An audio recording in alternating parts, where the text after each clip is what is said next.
भिटशाह में हज़रत शाह अब्दुल लतीफ़ भिटाई जे नाले वारे रागी उस्ताद अलादीनो फ़कीर निज़ामानी जी 8वीं वरसी अक़ीदत ऐं एहतराम सां मल्हाई वई।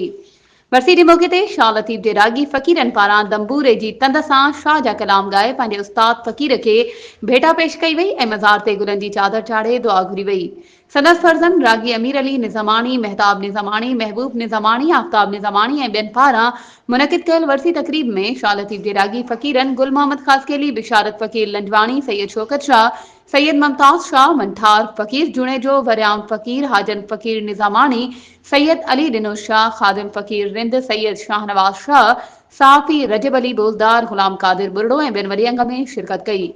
उन मौक़े ते अॻवाणनि जो चवणु हो त उस्ताद अलादीनो फ़कीर निज़ामानी पंहिंजी समूरी हयाती शाह लतीफ़ जे राग ते वक़फ़ करे छॾी ऐं केतिराई शागिर्द पैदा कया जेके अॼु बि दरगाह भिटाई ते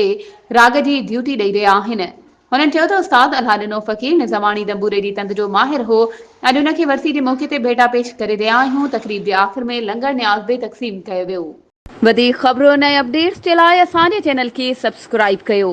ऐं हा, बेल आइकन खे प्रेस करणु न विसारिजो त जीअं असांजी हर नई अचण वारी वीडियो तव्हां ताईं पहुची